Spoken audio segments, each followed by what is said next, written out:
ونشهد أن سيدنا ومولانا محمدا عبده ورسوله صلى الله تعالى عليه وعلى آله وصحبه وبارك وسلم.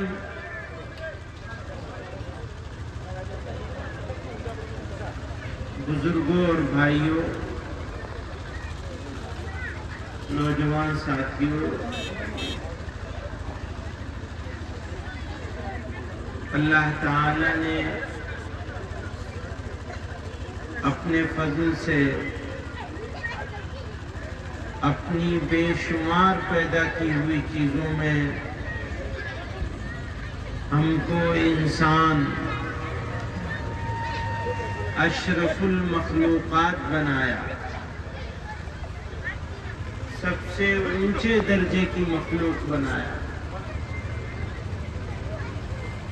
اور انسان بھی ایسا بنایا کہ کوئی کمی نہیں چھوڑی. دیکھنے کے لیے آنکھیں، سننے کے لیے کان، بولنے کے لیے زبان، دل، دماغ، جگر، معدہ، غرض بے شمار نعمتیں، اتنی نعمتیں جن کی ہم گنتی نہیں کر سکتے ہم کو عطا فرمائے، اور اپنی نعمتوں کی تکمیل کر دی، ایمان عطا کر دی. ہم انسان ہوتے، ساری نعمتیں ہوتی، لیکن ایمان سے محروم رہ جاتے تو ہمارے انسان ہونے کا کوئی فائدہ نہ ہوتا، بلکہ نقصان ہو جائے کہ کوئی انسان ہو اور ایمان سے محروم ہو، یا مرتے وقت ایمان سے محروم ہو جائے، موت ایمان پر نہ آئے تو اس کا سب کچھ برباد ہے. انسان ہونے کا فائدہ ہی تب ہوگا جب زندگی ایمان پر گزرے اور موت بھی ایمان پر آ جائے. جناب رسول اللہ صلی اللہ علیہ وسلم نے فرمایا، جیسی زندگی، جیسا جیون ویسی موت. اچھی زندگی ہوگی تو اچھی موت آئے گی، اچھی موت آئے گی تو اچھی آخرت. ہماری زندگی اس دنیا کے لیے نہیں ہے، ہماری زندگی آخرت کے لیے. یہ دنیا کی زندگی، جناب رسول اللہ صلی اللہ علیہ وسلم نے فرمایا کہ یہ دنیا، یہ جو دنیا ہم کو عطا کی گئی، یہ آخرت کے لیے عطا ہے.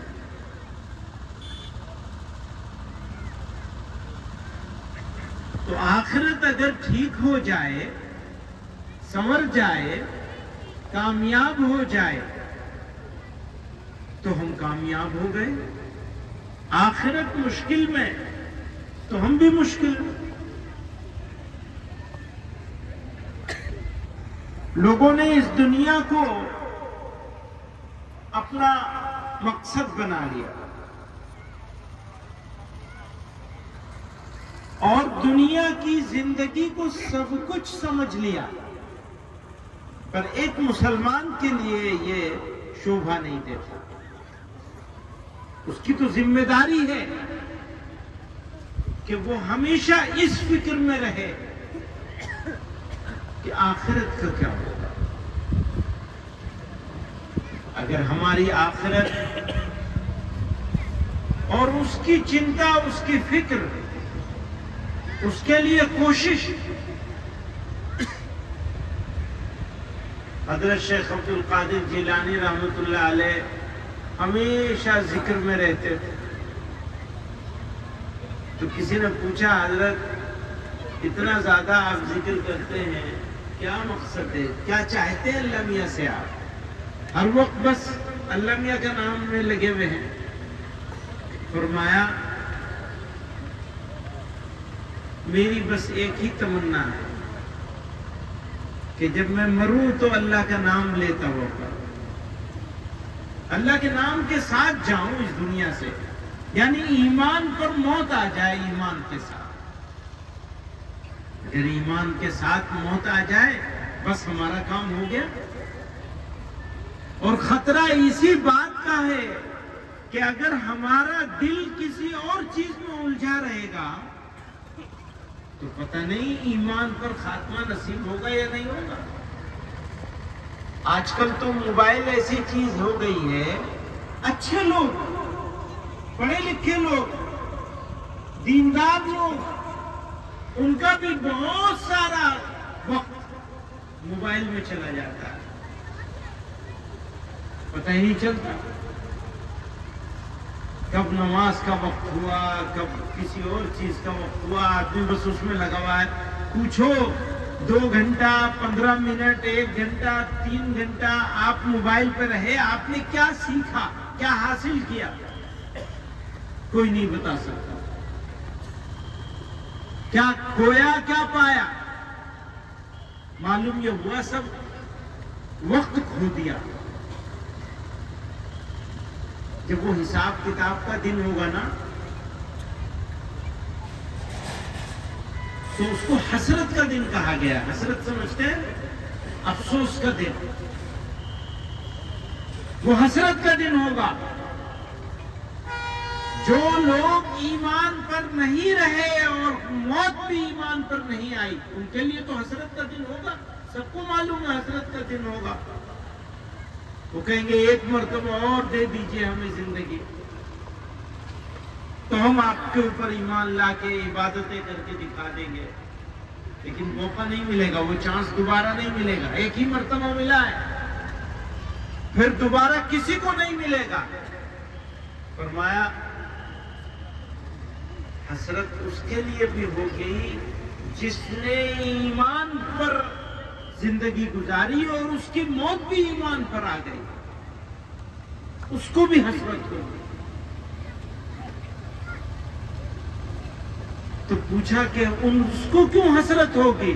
کہا اس کو اس لیے ہوگی کہ اس نے اپنا وقت کیوں ضائع کر دیا اور زیادہ عبادت کیوں نہیں کی, اللہ تعالی کے حکم کو اور زیادہ کیوں نہیں پورا کیا, ان کی چاہت کو, ان کی مرضی کو, ان کو راضی کرنے کی اور زیادہ کوشش کیوں نہیں کی. کیوں؟ جب وہ دیکھیں گے کہ ایسا انعام مل رہا ہے, ایسا انعام مل رہا ہے. مجھے وہ یاد آ رہا ہے کہ جب جنت والوں کا سب حساب کتاب ہو جائے گا, جہنم والوں کا بھی ہو جائے گا. جن کو جہنم میں تھوڑے دن رہنا تھا وہ رہ کر سزا پوری کر کے جنت میں چلے جائیں گے. جنت والے پورے ہو جائیں گے تو اللہ تعالی پوچھیں گے میں نے تم سے وعدہ کیا تھا. نبی علیہ الصلوۃ والسلام کے ذریعے سے, قرآن کے ذریعے سے اللہ تعالیٰ نے اپنے بندوں سے وعدہ کیا ہے, ایمان لاؤ گے, یہ نیکی کرو گے, یہ نیکی کرو گے, یہ نیکی کرو گے, یہ نیکی کرو گے, اس گناہ سے بچو گے, اس گناہ سے بچو گے, اس گناہ سے بچو گے تو میں تمہیں انعام دوں گا. تو اللہ تعالیٰ پوچھیں گے میں نے جو وعدہ کیا تھا پورا کر دیا؟ تو جنت والے ملہارے گائیں گے, یعنی اللہ تعالیٰ کی تعریف کے پل باندھ دیں گے, خوب تعریف کریں گے. الہ العالمین, ہم نے تو سوچا بھی نہیں تھا آپ نے ایسا انعام دیا ہے, ہم نے کبھی سوچا نہیں تھا ایسا انعام ملے گا. اسی لیے تو ان کو بھی حسرت ہوگی, ان کو بھی افسوس ہوگا کہ کاش ہم نے اور نیکی کر لی ہوتی, تو اللہ تعالیٰ کے ملحارے گائیں گے، اس کی تعریفوں کے پل باندھیں گے، شکریہ کا پل باندھیں گے، تو معلوم ہے کیا ہوگا؟ اللہ تعالیٰ اپنا دیدار کروائیں گے۔ وہ دیدار کسی کے لیے ایک لمحے کا ہوگا، کسی کے لیے اس سے زیادہ ہوگا، کسی کے لیے اس سے زیادہ ہوگا۔ فرمایا اس کے بعد جنت والوں کے سامنے جنت کی ساری نعمتیں پھیکی ہو جائیں گی، پروردگار کی زیارت ہو جائے گی، درشن ہو جائیں گے، بس اس کے بعد تو کچھ اچھا ہی نہیں لگے گا۔ وہ جو جنت جس کے لیے تعریفوں کے پل باندھ رہے تھے، وہ جنت پھیکی ہو گئی، مزہ چلا گیا، اللہ تعالی کا دیدار ہو۔ اور سنو، کچھ خوش نصیب ایسے بھی ہوں گے کہ اللہ تعالیٰ پھر پردہ نہیں کریں گے، ہمیشہ ان کو دیدار ہوتا ہے وہ جنت۔ اور کچھ ایسے ہوں گے جن کو ایک مرتبہ دیدار ہو گیا بس، کچھ ایسے ہوں گے جن کو بار بار ہوتا رہے گا، اور کچھ ایسے بھی ہوں گے جن کو ہوتا ہی رہے گا۔ بزرگوں اور دوستوں، کرنا کیا ہے اور بچنا کیا ہے؟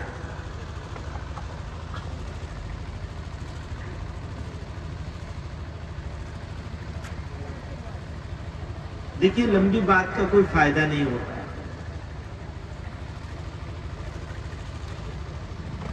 بہت لمبی تقریر ہو، بہت لمبا، مجھ سے کوئی کہہ رہا تھا بہت دور دور سے لوگ آئے ہیں، کچھ لوگ ایسے بھی ہیں جو 300-400 کلومیٹر سے آئے ہیں۔ تو ہمیں کرنا کیا ہے اور بچنا کن چیزوں سے ہے؟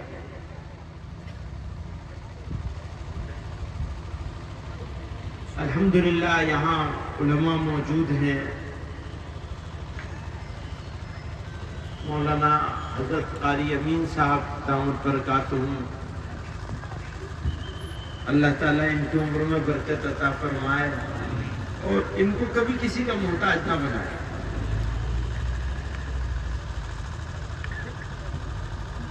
جسمانی طور پر بھی کبھی کسی کا محتاج نہ بنائے اللہ تعالیٰ۔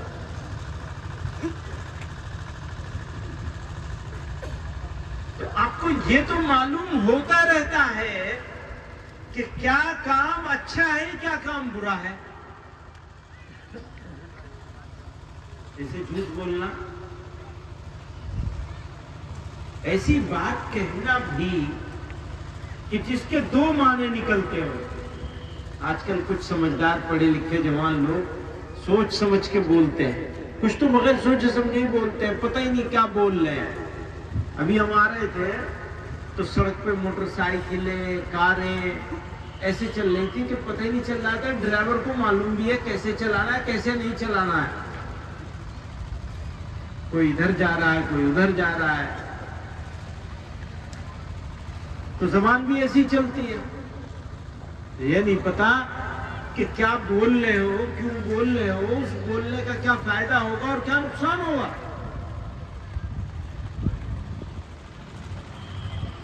پروردگار نے انسان کو عزت کے لیے بنایا ہے، اس کی عزت کی قسم کھا کر کے اس نے کہا لَقَدْ خَلَقْنَا الْإِنسَانَ فِي أَحْسَنِ تَقْوِيمٍ وَالتِّينِ وَالزَّيْتُونِ وَطُورِ سِينِينَ وَهَذَا الْبَلَدِ الْأَمِينِ۔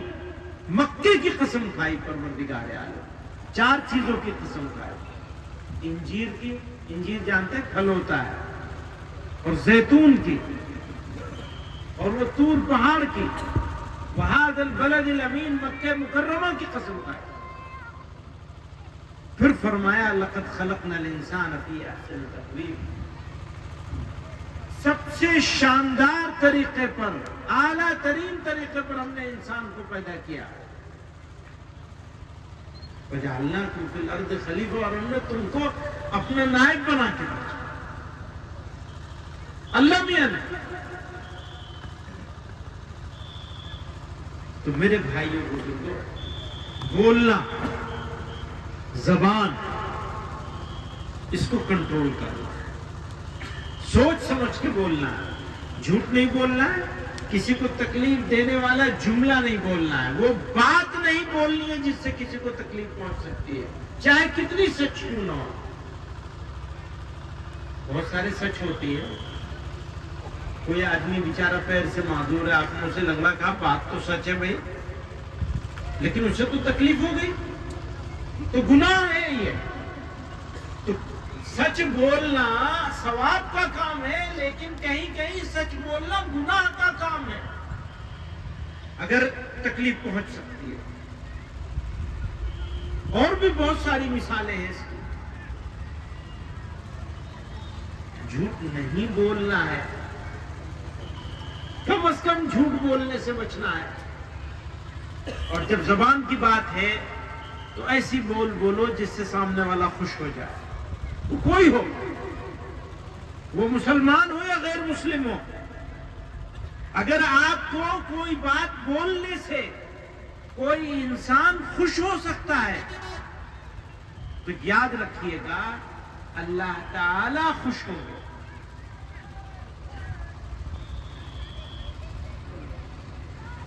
اگر آپ کسی کو، میں آپ سے یہ کہوں کہ آپ کسی کو خوش کرنے کے لیے 5,000 روپے دے دیجئے تو دے سکیں گے؟ مشکل ہوگا. روزانہ آدمیوں کو خوش کرنے کے لیے 5,000 روپے دیے جائیں گے. لیکن اگر آپ سے یہ کہیں کہ کسی مسلمان کو، کسی غیر مسلم کو، کسی بوڑھے کو، کسی کمزور کو دیکھ کر آپ ذرا مسکرا دیے، مسکرا کے بات کر لیے، اس سے اس کو خوشی ہوگی یا نہیں ہوگی؟ آپ کو ثواب مل گیا. مسکرانا، مسکرا کے بات کرنا، آدمی کو خوش کرنے کی کوشش کرنا.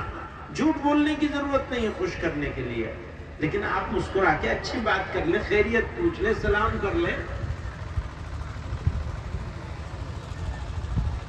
تو بندہ خوش ہو جائے. تو بولنا، سچ بولنا، جھوٹ بولنے سے بچنا، اور اچھی بات کہنا، نرم بات کہنا، گھر والوں کے ساتھ، گھر کی عورتوں کے ساتھ حسن معاملہ کرنا. فرمایا تم میں سب سے اچھا وہ ہے جو اپنے گھر والوں کے لیے سب سے اچھا ہو. مرد ہو یا عورت ہو، عورت اپنے گھر کے مردوں کے لیے اچھی ہو، مرد اپنے گھر کے عورتوں بچوں کے لیے اچھے ہو، تب آپ اچھے ہو. پھر اپنے بارے میں فرمایا جناب رسول اللہ صلی اللہ علیہ وسلم نے کہ تم میں سب سے اچھا میں، اور اس لیے کہ اپنے گھر والوں کے لیے سب سے اچھا. تو گھر والوں کے لیے اچھا ہونا یہ معیار ہے. اگر کسی کا ناپنا ہے یہ آدمی اچھا ہے یا برا ہے تو یہ دیکھ لو کہ گھر والوں کے ساتھ کیسا ہے، بچوں کے ساتھ کیسا ہے، گھر کی عورتوں کے ساتھ کیسا ہے. اگر ان کے ساتھ اچھا ہے تو آدمی اچھا ہے. اچھا، جو آدمی ابھی تک اپنے گھر والوں کے لیے اچھا نہیں ہے وہ آج طے کر لے کہ آج سے ہم اپنے گھر والوں کے لیے اچھے ہو جائیں گے. آپ یہ طے کر لیں گے، کام شروع ہو جائے گا، اللہ میاں مدد کرنے لگیں گے. جب آپ اچھے ہو جائیں گے تو دوسرا بھی اچھے ہونے میں مجبور ہو جائے گا. اچھا، دوسرا خراب بھی ہو تو بھی آپ کو اچھا رہنا. یہ بہانہ نہیں چلے گا اجی وہ تو گھر والے ہی خراب تھے، لڑکے بات نہیں سنتے تھے، گھر والی ایسا کرتی تھی تو پھر ہمیں بھی ایسا کرنا پڑ گیا. بھیا تمہیں اجازت نہیں ہے ایسا کرنے کی، تمہارے لیے الاؤ نہیں ہے. تمہیں کیونکہ اچھا بننا ہے اس لیے ہر حال میں اچھا رہنا پڑے گا. اچھے رہو گے گھر والوں کے ساتھ تو ہی اچھے